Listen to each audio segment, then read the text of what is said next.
Okay, so right before I noticed that we probably should have took a break 15, 20 minutes ago, we had started talking about accessing the elements we store in arrays.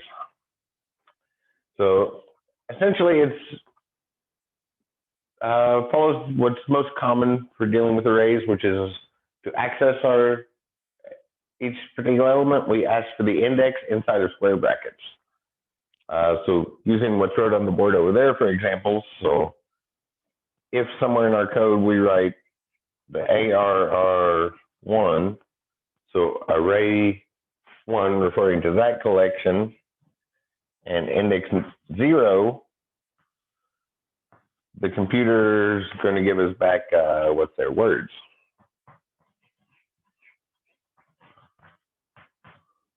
Just to match the example on the board.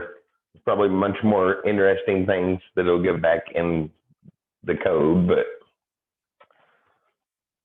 or ARR array 1 index number 2 is, what value is that?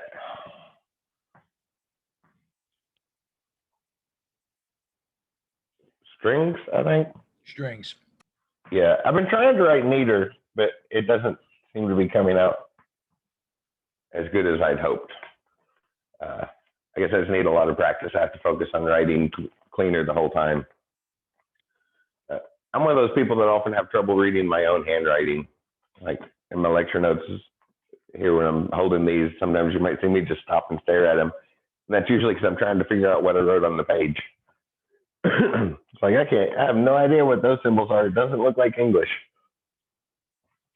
ARR, if we ask for ARR2, index number 1, so our second array starts at 0, so our index number 1 is the second element. That's what's holding, I guess, pi, 3.14. And to get to the associative arrays, our key value pairs, the key is always a string. Well, this is the one we've already seen a lot of times with that post or get array.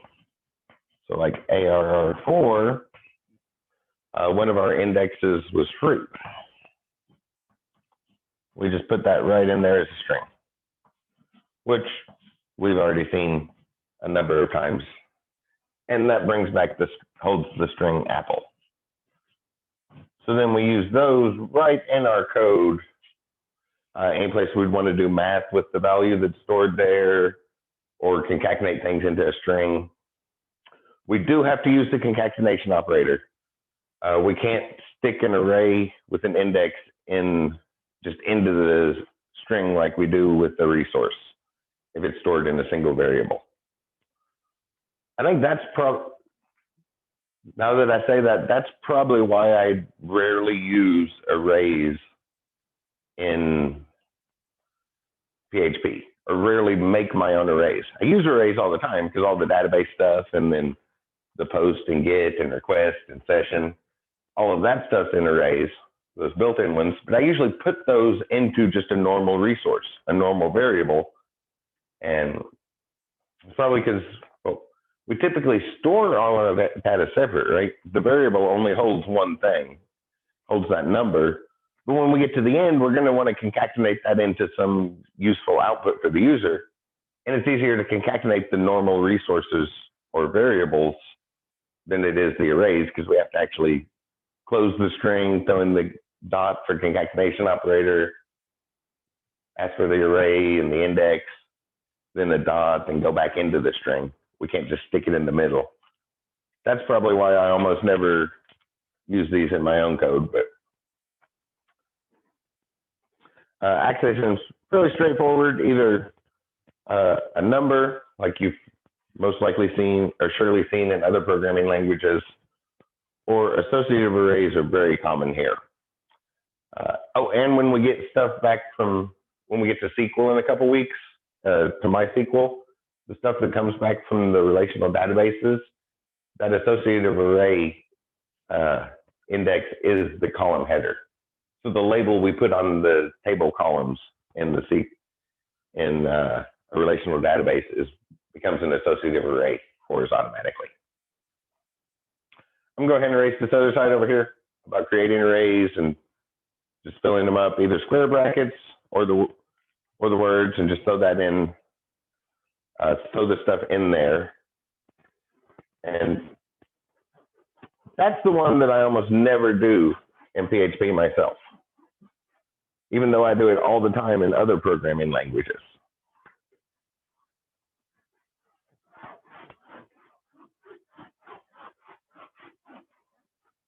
So what I do is filling arrays dynamically.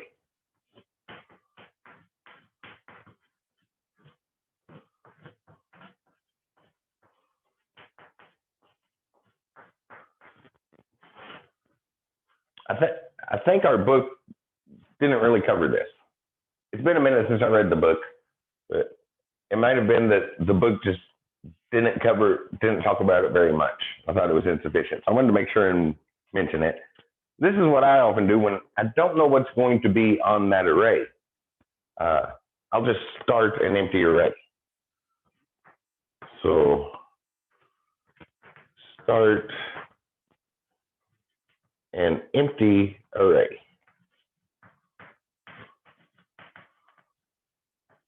So that's something like ARR equals array and then nothing in the parentheses. That way we're set up to create an array, but we haven't put anything in it. And then use the method array.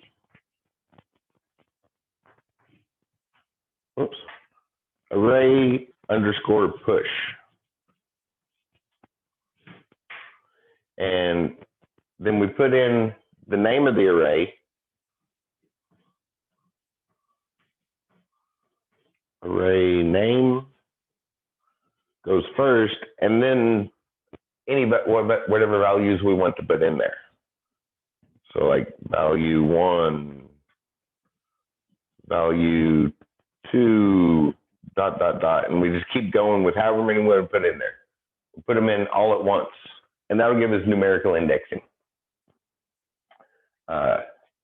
That, I'll put a note under it, creates numerical indexing.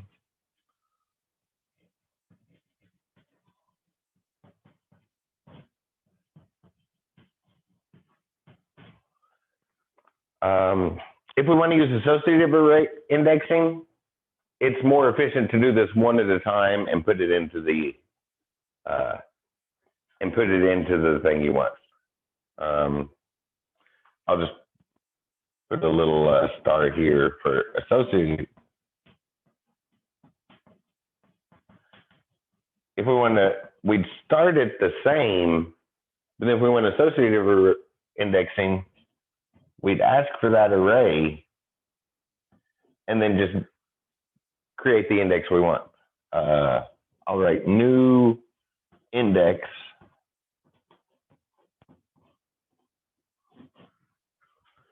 is assigned whatever value we're passing in.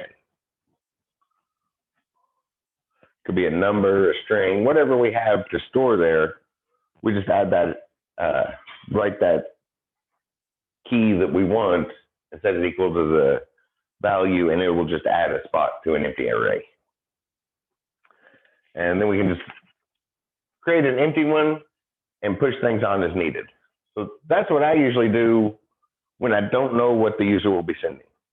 When I don't know what the user is going to be sending or how much of it they're going to be sending, when it's completely up in the air, I don't want to run out of variable names or anything. So I just create an empty array and then push that on dynamically. Let the user fill out a list or an expanding list box in a text area or something, and I'll just grab everything the user enters and put it in there. Because when I'm writing the code, when I write the code and I have no idea what's going on, that's what I find the easiest to deal with. Then trying to make predictions about what they're going to need and set up variables ahead of time or something. or not have a good way to access them. And it's kind of the best for when you don't really need the indexing. Like I said, this creates numerical indexing, but it's best for when you're just going to do a for loop and go through the whole array, process the whole array, which is the next page I have in my notes here for processing. Is it okay if I erase this? The accessing should seem familiar. Numbers, you've probably seen numbers in square brackets, probably seen that in other programming languages by this point, or the key in square brackets with the quote marks. And we've definitely seen that with the post and get stuff at this point.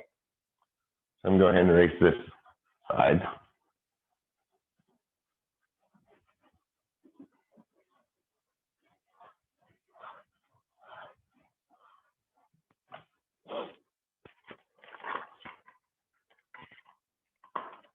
And this is the section we'll probably use a lot more because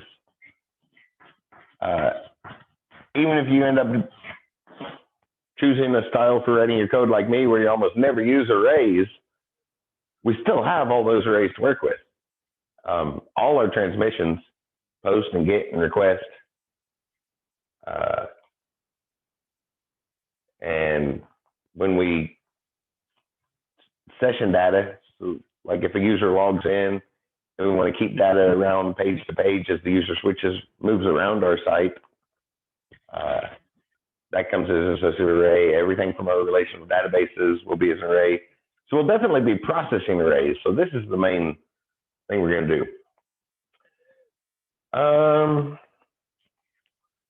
So when we talked about loops quickly the first day, going over the syntax, and perhaps in other classes you heard, does everybody remember what the general rule of thumb for when to choose each type of our loop is?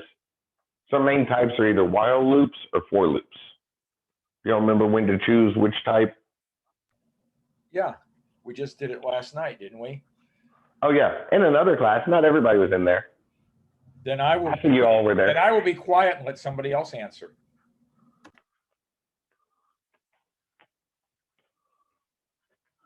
Anybody remember? Well, our basic Okay, rule. I give up. I give up. Nobody wants to answer. You want to answer, Joe? Well, I'll give it a shot. If you don't know how many you're going to get, you got to use a while loop, because you can't do a for loop, because a for loop is numerically controlled and you don't know the number. So Yep. a for loop's great if you know how many, and a while loop works if you haven't got a clue. Yes.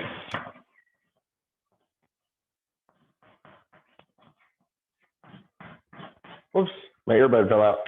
Yes, so our general rule of thumb, they're mostly interchangeable, but we use a while loop when we don't know how many times it's going to run, and a for loop for when we do know.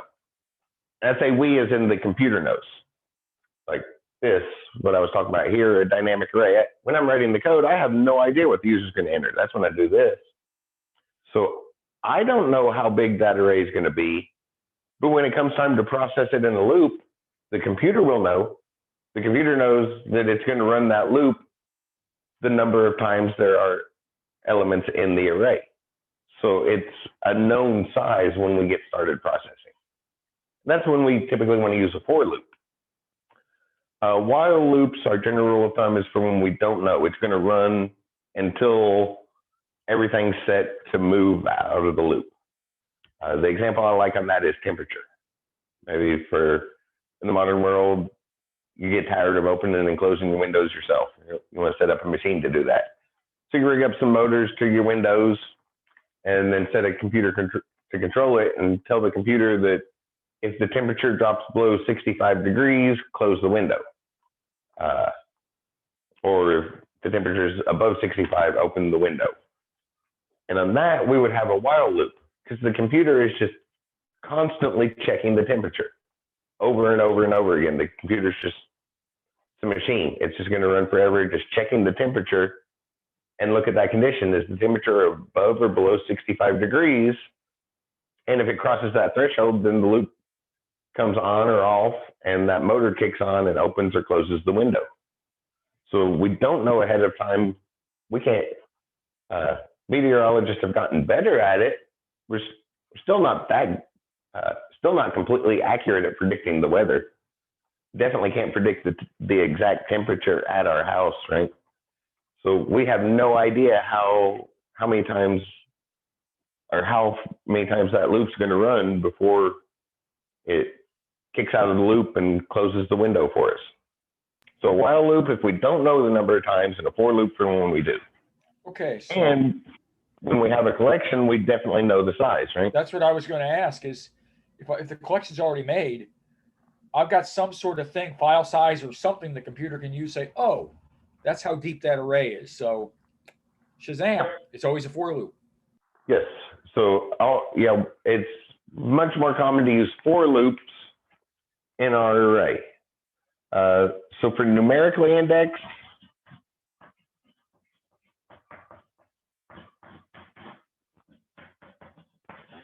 it's kind of the standard format of a for loop, the basic for loop that we have in lots of languages.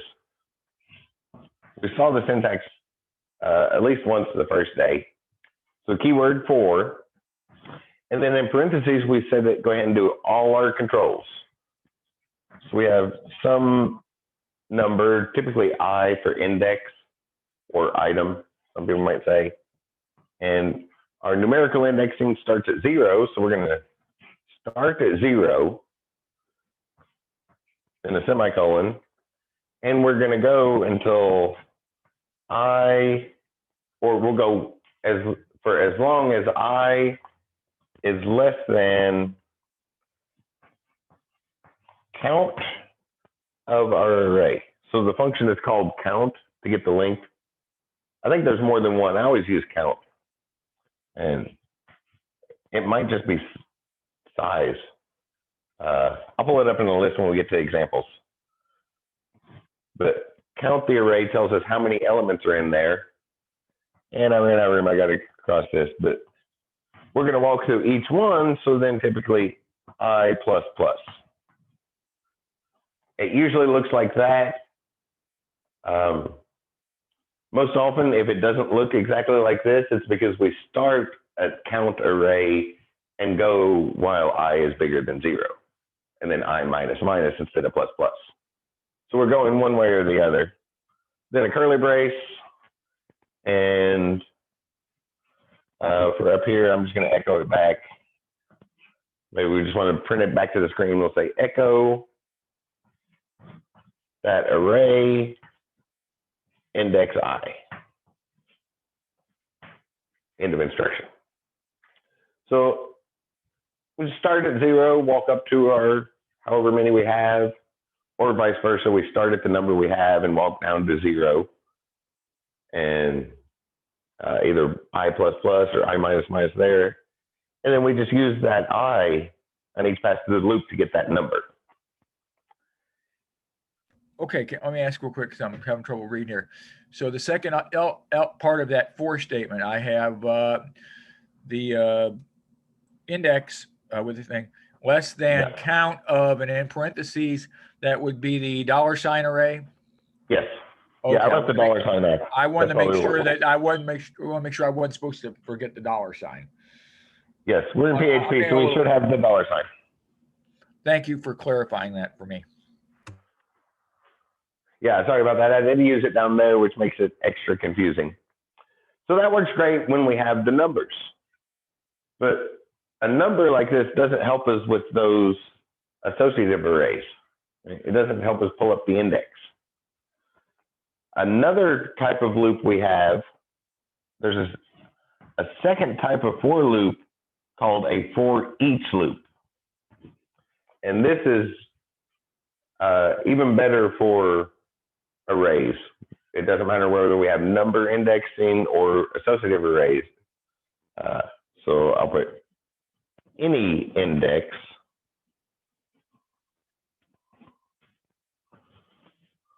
so numerically indexed, but for any index, we can use a for each, which the keyword kind of says exactly what it does. So for each element of the array, we're going to feed in an array and it's just going to loop through for however many things are there and deal with them one at a time in whatever order they come in. Whatever the index is, whether it's words or numbers, or we don't even have to really even worry about it. What it looks like here is we put our array name. I'll use that same generic one, $ARR. So for each, and I guess to get meaning there, you can fill in the word element in. So for each element in array, then we put the word as and whatever we want to refer to it as. I'll put item here.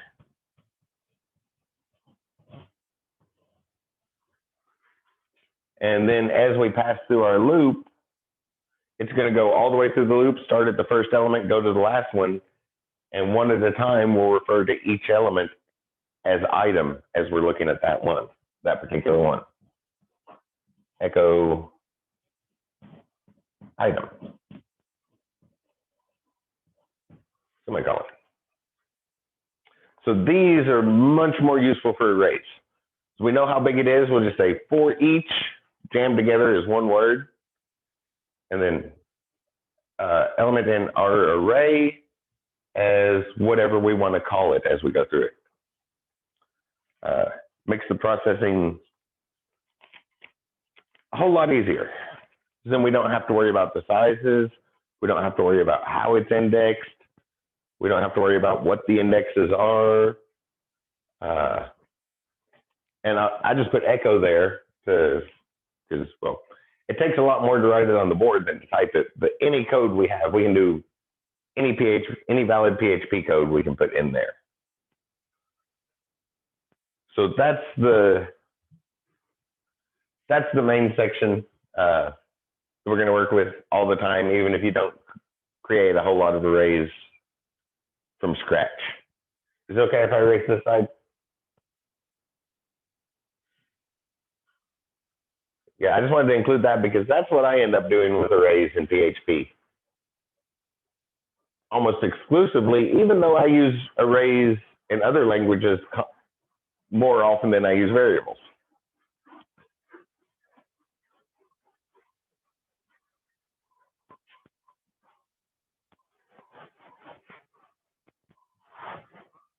I move my little dotted line over.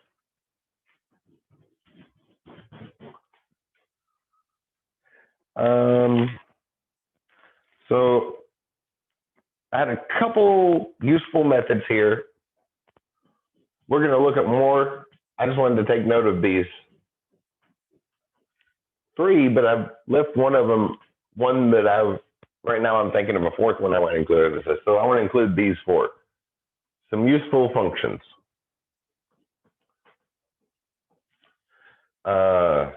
Count. And then we pass in the array name. That gives us the length or the number of elements. Number of elements.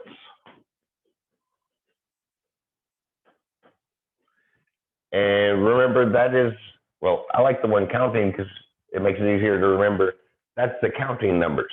Counting numbers start at 1. Indexing numbers start at 0. So if we put 5 things in there, count is going to tell us we have 5 things. But the last index will be number 4. That's why in our for loops, we put less, we just have to go less than and not less than or equal. That discrepancy does make it a little easier to write the standard for loop.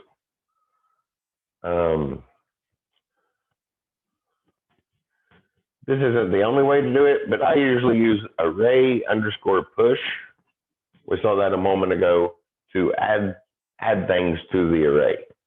We pass in our array name, and then I'll just put dot, dot, dot, the name of the array, and then however many things we want to add to it. If we want to add 1 thing to that array or 50 things to that array, we just array push and then pass in a comma separated list. So that's add stuff to the array. unset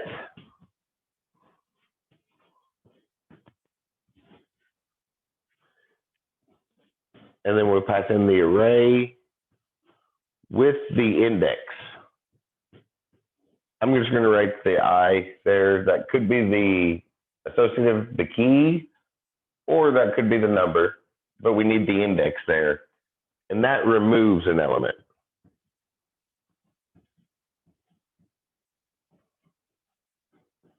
That removes an element, but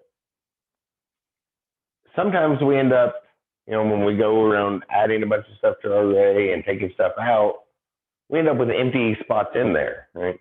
We might take something out, but we still have that spot, or depending on the condition, when we fill that array up, we might end up with some null values in the array as well. So another useful one, I didn't include in my notes, but just now I was thinking we should probably put this on there, is array filter. And then we pass in the array, and that removes null values. So removes null values.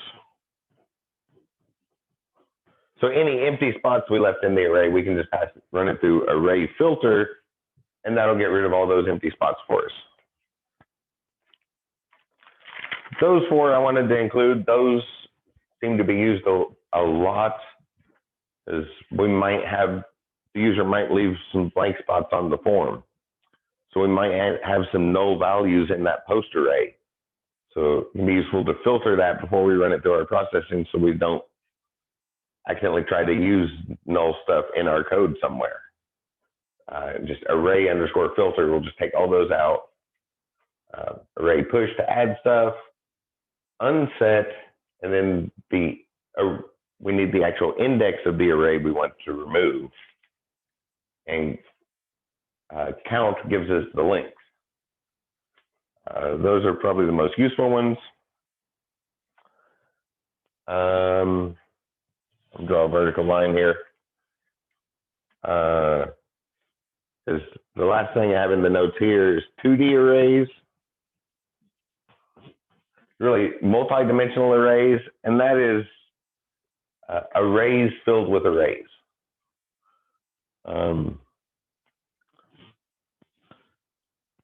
I'll draw a picture I'm getting ready to erase. So maybe we have an array with, I don't know, I'll put 3 things in there. We have this array with 3 things, and each one of those things is going to be an array itself.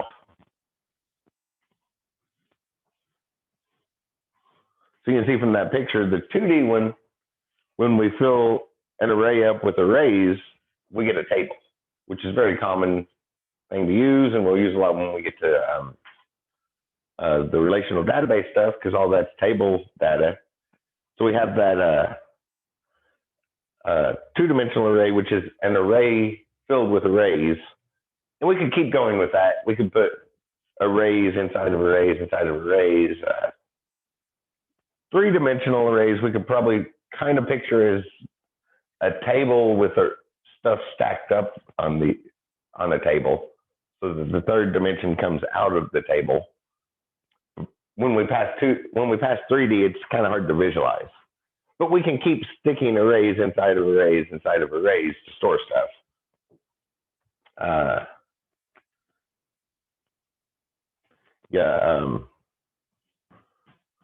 That's arrays filled with arrays. And to set that up, our 2D, I'll use the square brackets because I don't have a whole lot of room here, is we'd set our square brackets and then put values inside of it. And the value inside of that's going to be an array. I'll put 1, 2 in the first array. and 3 and 4 there. So arrays inside of arrays, and we can just keep continuing that pattern. And to access it,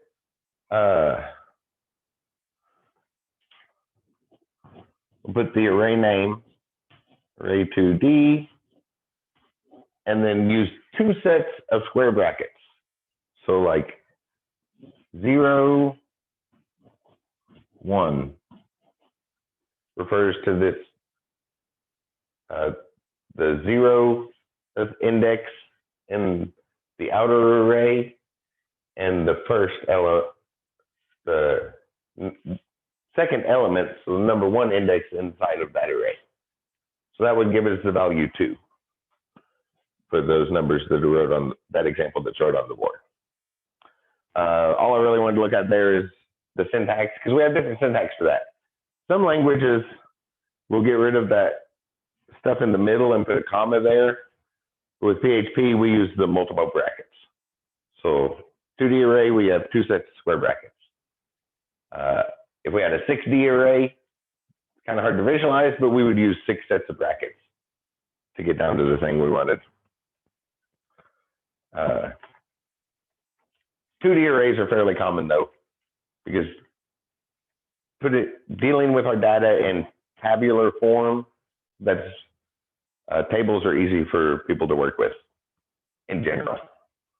Most people can visualize that a lot better than, say, like a bunch of scattered variables. Right? Think of it like a nice organized desk, right? We have those rows and columns. Everything sitting on the desk is nicely organized, versus if everything's in its own variable, it's like scattering all over the desk. Papers and books and pens and pencils and staplers just piled everywhere that constantly have to be moved out of the way to work with. But when we organize it into rows and columns, everything has its place, and the desk is set up and mental organized, easier to work with. And for 2D arrays, we'd process with nested for loops. So we'd have all of this, and then inside of it, we'd have all of this again, but with a different variable. Because I is already used typically a J. Like I stands for index, and J is the letter after I, and K is for 3D. So we nest for loops, and we can nest the for each loops. So I usually use the word row for those. So for each array as row, and then the nested one will say for each row as column. I go ahead and use those words to keep track of the data. Really coming back from SQL tables, I do that a lot. Nested for each loops, and actually use the words row. So then on the nested loop, row is the first word, and then we need a second word to refer to each cell or column or something like that. We'll be getting lots of practice with that after week 4 or 5. After week 5, whenever we get to the SQL stuff. So that was what I had in the on the yellow paper for lecture notes. Does anybody have any questions about that?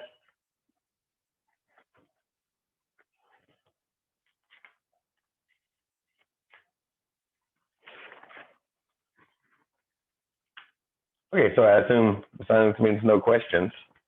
As normal, it's best to see this stuff in examples, right? And do things. So a lot of what we're going to do with arrays is just clean things up. So I was thinking, why don't you'll probably have a question about that. The programming assignment, the section about arrays says use them to clean it up. So I thought I would just start by pointing to what I did to clean that up and kind of see how to use them. Because essentially in using them, we treat them just like a variable name. There's a little bit extra because we have the square brackets and an index there, but it goes in the same places we would put a variable name. We do math with them. We can put them in conditions for if-else blocks or for loops. We'd use them we tack on those square brackets and an index, and we use them just like any other variable. So using them is not necessarily anything tricky. It's kind of what we've already done. But the organization is one place I like them, and that's what I put in the assignment. Like I've said a couple times, I almost never use manually constructed arrays in PHP. I use the ones that are there all the time. But I don't just go making arrays. So I almost had a little bit of trouble finding a place for it in the assignment, and I was like, well, I'll just go with refactoring, use it to clean up the code, organize it, make it look a little nicer, which is actually the reason why there was 6 checkboxes. So I was like, oh, that's make sure there's at least one place for an array. But I'm going to start by looking at the example I did on the practice run of those assignments to show you how I used them to clean it up. And obviously, those instructions were vague. That's one thing I was excited about actually making my own instructions, because so often textbooks are so super detailed. Right? The book used in the SDEV 153 class, the HTML one, it's so super detailed. It's like, okay, go to line 38 and type these words. I'll scroll down to line 64 and type these words. And I'm not a huge fan of that type of assignment. So here in this class, when I was making the assignments, I intentionally made that vague. Right? In the real world, when clients come to you, they're going to come to you with vague stuff, right? They're going to come in your office and be like, or give you a call and be like, oh, I need a website. And you're just like, okay, is that all I have to work on? Do I have to guess at everything else? Am I supposed to take a guess at what industry you're in and all that stuff? So in the real world, instructions aren't going to be type this on this line, then type these words exactly. I wanted to keep it vague for that. So obviously, as a result of that, your version of that is going to be different than mine. So for cleaning up and organizing it, you're going to have different things to clean up and organize than what I did. But there should still be something to clean up and organize. That is why I put so many checkboxes in the requirement, to make sure there is something that needs cleaned up and organized. So I'm going to go ahead and start XAMPP. Mine's set to start automatically.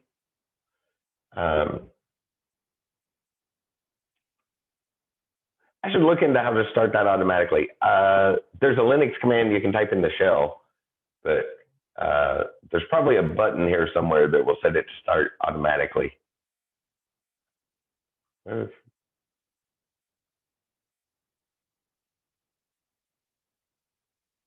Nope, it's referring to config file, so I might have to go type that. But if yours doesn't start automatically, just open the control panel, hit start, and we can run our PHP scripts. Then I'll go over to the browser, or wherever you're testing it. If you prefer testing on a domain, some domain hosting site that you have set up or have used in the past, or found one you like, or if you want to use the AWS servers we set up. PHP does, the only thing is PHP does have to run on a server, so we do have to be testing things on the server. To start with, I'm just going to pull up my practice pass. Oh,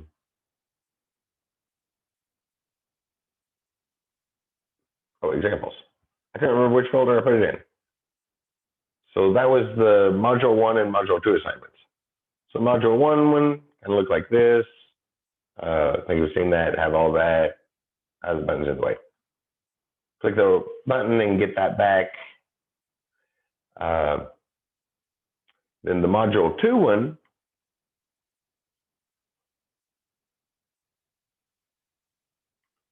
from the user's perspective, we added the reviews page in, but that is separate from the order page.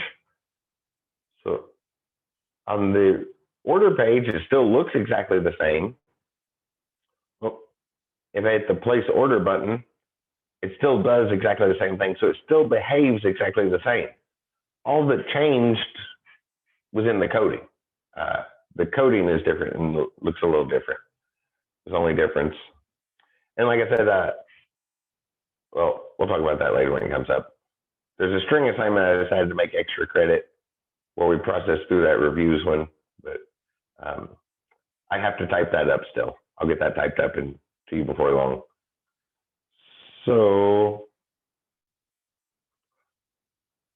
I'll go ahead and open these up in the text editor and kind of look at that difference. So I have a shortcut to the htdocs folder.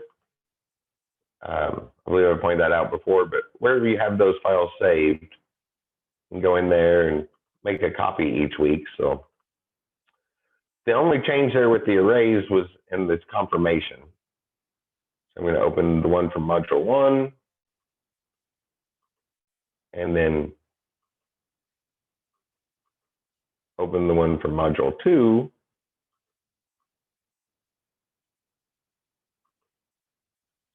And just kind of look at the differences between these. So when I originally put it together, I used variables everywhere. I think several people that I've seen so far used constants here instead of variables. I tend to use variables a lot more than constants. But either way works. I set them all up as variables, and everything's in different variables. So obviously the customer, the date, muffin stuff, but the chocolate and red velvet and all those checkboxes, the glazed donuts versus the jelly donuts, I put all of them into different variables, which made left a lot of redundancy here. Right?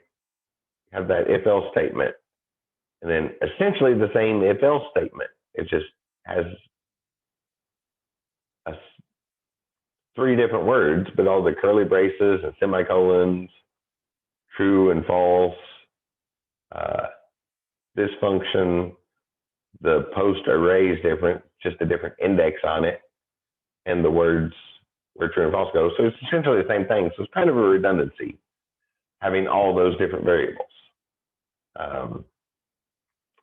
And then a bunch of subtotals, the muffin total and cupcake total and donut total, and then total.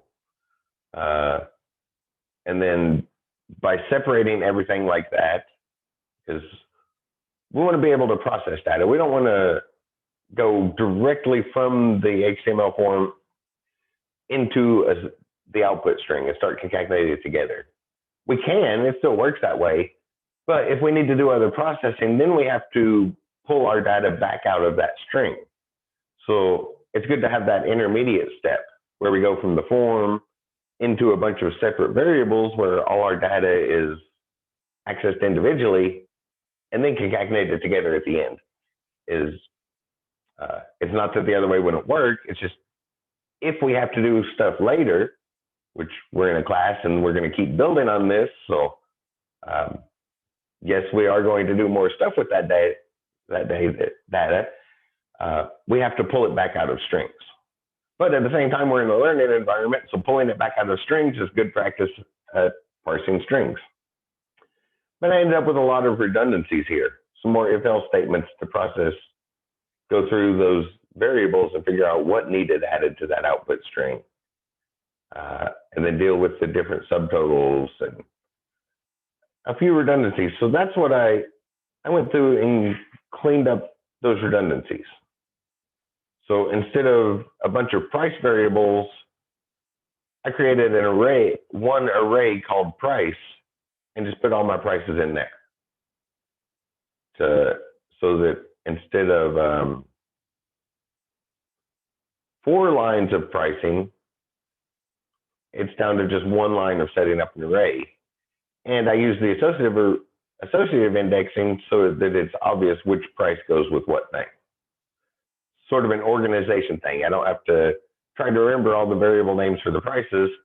I have one single price array and then the associative indexes so that I can ask for the muffin index or the donut index or whichever, and get that price in a nice organized fashion. Keep all the prices in a nice organized fashion. And then instead of having, same thing with these, instead of having a variable for for each type and then deciding whether that's true or false, whether it is checked or not. I just made one array of cupcake type. And then I checked if the box is checked, then add that word to the array. And same thing on the next one. If the red velvet box is checked, then add that word to that array. And then we get down to the end, if there's that count function, if we count the elements in that array and there aren't any, then that means none of those boxes were checked. So then it's throwing the words baker's choice. And we get down to the output string, instead of if else to see which one of those variables had stuff in it, I just have a for each loop. I just walk through that cupcake type and add each thing that I put in that array onto the output string. So it doesn't do anything different. It's just organized differently. Things are grouped into collections, like the types of donuts. Instead of having a bunch of different types, variables with different types, there's just one array holding all the types of donuts.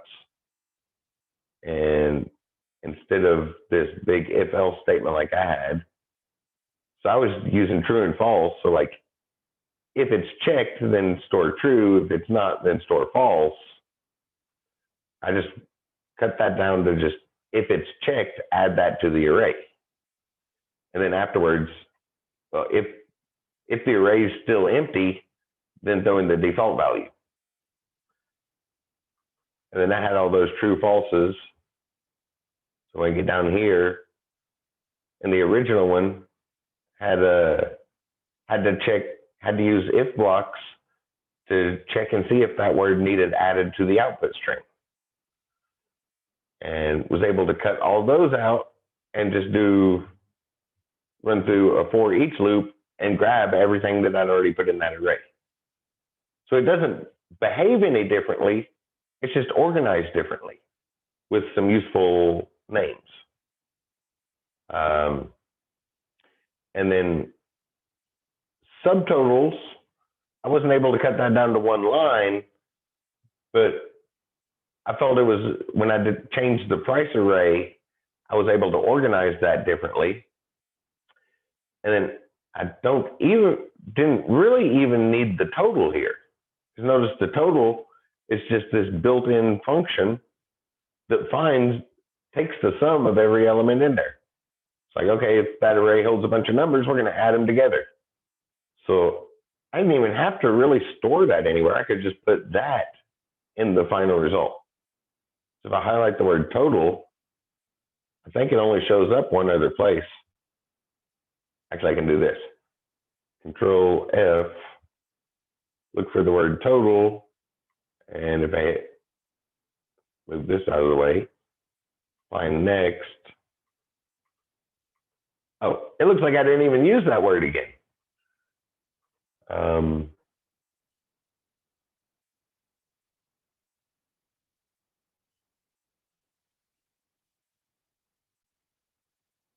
Oh, there it is. I thought I did. So I used it I only used it one other place, but I could have put that function right there instead of putting it in the variable. The only thing the putting in a variable did is save the trouble of typing a dot to actually typing in the concatenation operator. So that's what I did to clean it up, and I had all those if-else blocks that got cut out of there. So it ended up taking a whole lot out of there. I put in the instructions how many lines it cut out, but quite a bit. From 154 to 120, just by organizing it. And obviously yours is going to be a little bit different, so your cleanup and organization might look a little bit different, but well, we need to do a little practice with arrays, and surely there's something in your code and your algorithm for processing that will fit nicely into arrays to satisfy that class requirement of learning to organize code with arrays, or using the syntax for arrays, basically. And just a little bit of organization. That's what I was looking for with the that part in the assignment. It's just find spots you can reorganize your code using arrays to make it look nice, make it easier to work with, to find those values, or if you can, cut out a bunch of if-else blocks like what I had there. Is the basic idea. And there are lots of functions to practice with.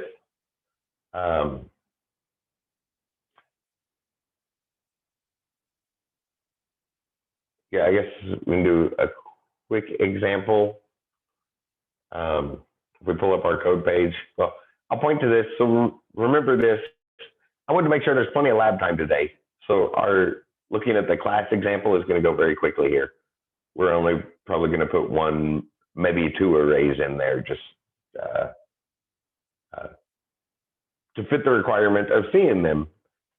So remember that you can look for array. Well, I already typed it. If you look for something like this, array methods PHP, the official reference already has all these organized for us. So the php.net, they already have a page that organizes all the array functions. And I wanted to point at this because remember, the official documentation is the best place to look. You want to look at that because the official documentation is always going to be up to date. Like all software programming languages get updated, so they change periodically. So that'll be it. So tutorials might get out of, might no longer be valid, or other reference material. But the thing is, official documentation can be hard to read sometimes. I'm just going to click on a random one here.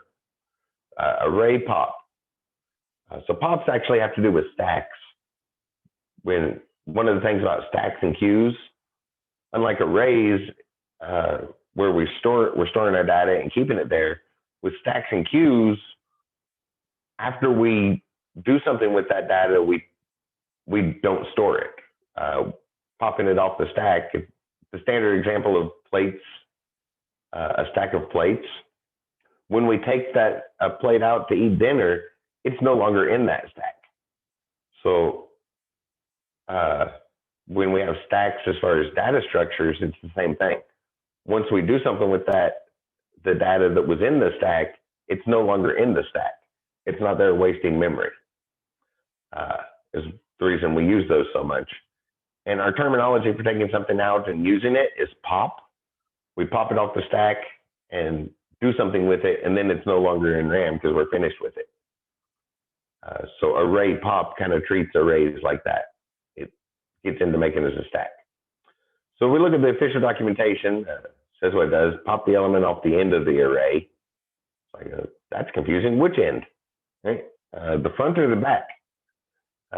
Array pop, then our syntax array pop says we're going to pass in an array and colon, return, colon, and then whatever's, that's the return type. So it returns mixed, meaning it returns whatever type of thing was stored in that array. There's some other notes here. This might be a little hard to follow. And official documentation is always like this. You kind of have to get used to it.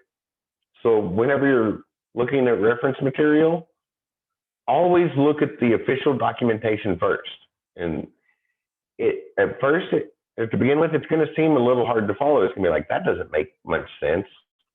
Then what you're going to do is go back to Google search and go array pop in PHP and look for something other than the official documentation.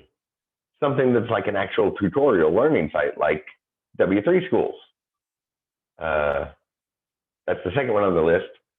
Tutorials Point and Site Point are a couple that I've found consistently have good things. Geeks for Geeks is another site. They have excellent material, but tons and tons of advertising. Like they have the advertising, the full page advertising that pops up and covers up your web page.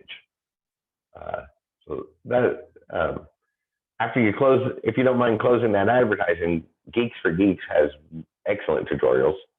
So you'll check an actual learning thing. Okay, so see an example array pop. Oh, they describe it a lot better. Here on the actual tutorial site, they say delete the last element of an array. So that clears up what that was saying, and then we'll see this and click this try it yourself button and actually see it in action. Hopefully it won't take too long to load, because they pop it off the stack and then print it.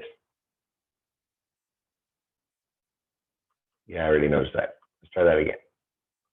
Maybe it'll load quicker.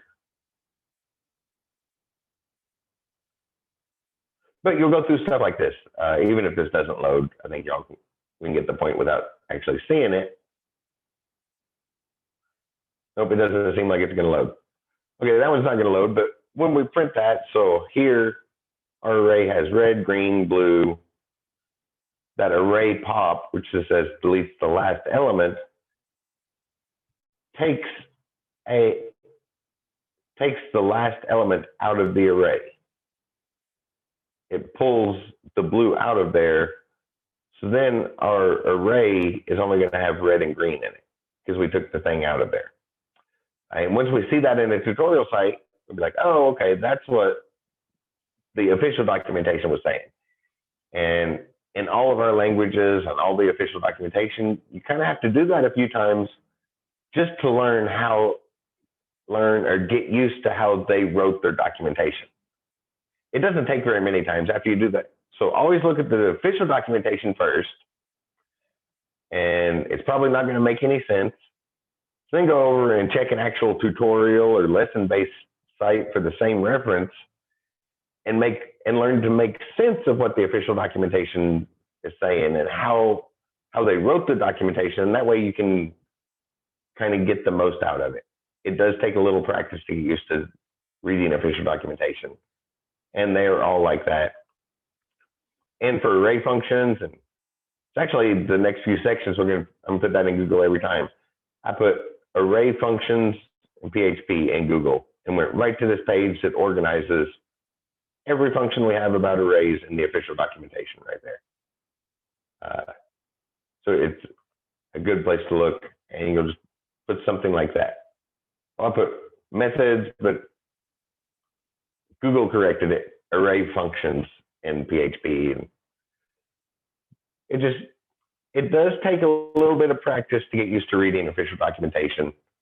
And it's not just PHP. Every programming language is like that, because the programmers that wrote the documentation are really good at writing programs.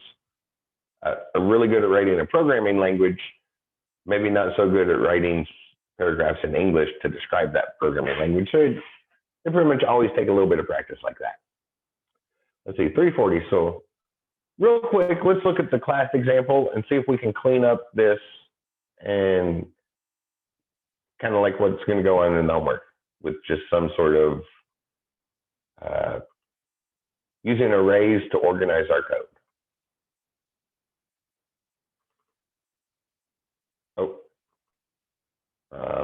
This one, class. So I'm going to make a copy of the most recent one. Go paste. And I guess this actually refers to the programming assignment 2. So I'm going to call this, keep this as mod 2 and call it C. Even though we're technically in module 3 now, if I change that 2 to 3, I would get confused about which programming assignment this relates to. So I'm just going to call this C. There's probably a better way to name it than that. But if we go in here, and I'll just highlight all of them and right click to get them into Notepad++ real quick. So what do we got here? Confirm.php, we'll definitely be cleaning up on that. The style sheet, well, can't do anything with PHP in the arrays in the style sheet. The SVG graphics, which talked about that last week. SVG graphics are nice on web pages because it's a markup language.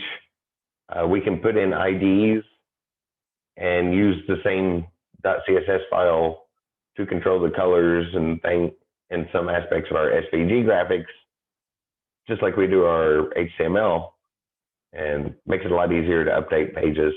We change colors and stuff like that. The reviews, that's the things we're saving. I can change those.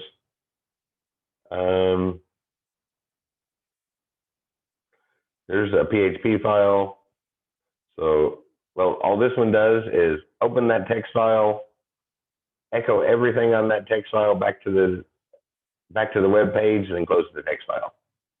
So, not really any cleanup we can do on that. There's not nothing to be organized or cleaned up there. Post review, there might be something to do there. Well, this is an HTML file, and index.html, those are definitely no PHP array, spot for PHP arrays there.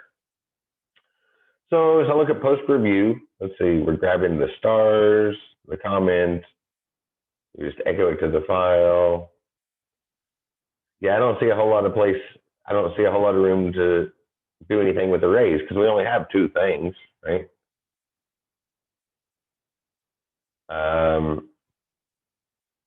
I guess you could add all those image tags into an array and then echo it back to the string, but that's kind of not really necessary. It wouldn't clean up or organize the code in any major way that would make it easier to work with, easier to track down bugs or something if there's a problem. So that kind of leaves us back to this page. I guess I could do like I did on the thing, and there's two prices, so I can put that in an array. What's my keyboard shortcut here? I think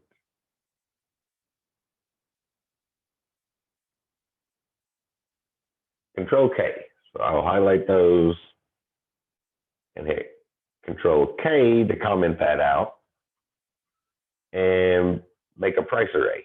So price equals an array, and then what our array needs to be. I think I'll use associative arrays. That way I can tell which one's which. Just an organization thing. So like call it cap, and that points at, so we have that equal angle bracket to make an arrow. That'll point at 1.6. And then click for our second index will point at 2. And that way, oh, whoops, I forgot a $sign. That way, it's just an organization. Anytime we want to get to a price, we just go to the price array and either ask for cap or click. So probably change that wherever price is used. That was right at the top of the script, so line 31 and 32 in mine. I'll scroll down a little. Oh, there's cap price. So instead of doing that, I'm just going to replace it with the thing. But show a keyboard shortcut. So I had this thing cap price, and I want to replace it with the price array index cap. So I'm going to hit Control H to get the find and replace box. And I want to replace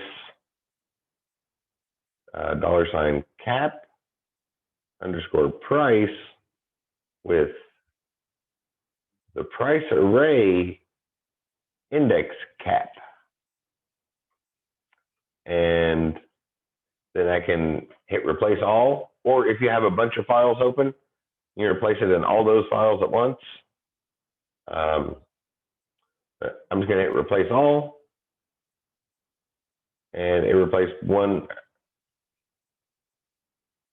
occurrence was replaced. I was expecting 2 occurrences to be replaced. So replace that one, Why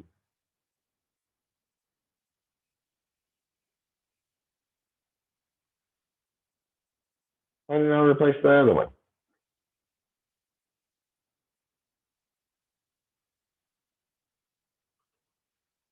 Where's that in? Control H, cap price with price cap. That's case.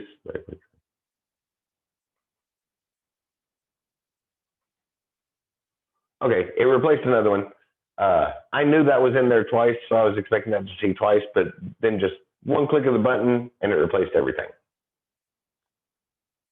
So now if I scroll down and look at that other spot, you can see it automatically replaced that.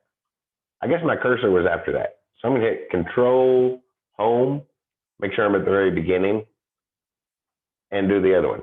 So I want to replace click price with the price array click index, and I'll hit replace all. And said replace two. So Control H is fairly common to get that find and replace. H as in house. Of course, that's going to replace it out of your comments, so you've totally lost it, but oh well. Yeah. Yeah, I figured the Control H button was more useful to see. That other thing did the same thing, so I can take that comment out. Normally, there wouldn't be that comment. And if it shows up a lot, then that's a really quick way to replace it all at once. Or if it's in a lot of files, we can do it, replace it there. Now, wait a minute. It looks like it didn't take you out of the comments. I take that back. You left your one comment alone.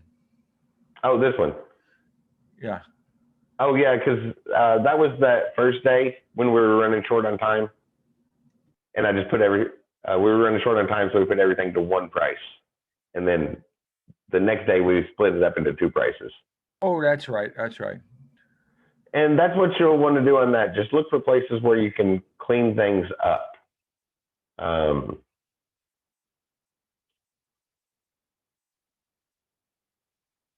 guess there's to put options in there, maybe.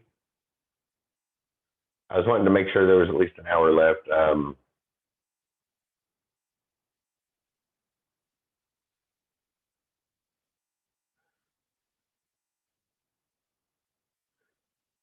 Yeah, we're down to an hour of lab time, and I wanted to make sure y'all had plenty of time to work on doing that. But does that make sense? Then we just dig through the code and look for places to clean up. Like here, logo, color, style. Maybe in your mind, those could all go into an array and just have a style array that would include the message for the logo on the pen and the color it's going to be and all the information about it into one array instead of three separate variables. Whatever makes sense to you to for cleaning it up and organizing the code, and just take some of the variables where it seems like things kind of blend together and turn them into arrays. Kind of like we did there. And in most text editors, it's Control H for find and replace. H as in house. But some of them do use Control R for, which sounds like replace. Notepad++, Control R doesn't do anything.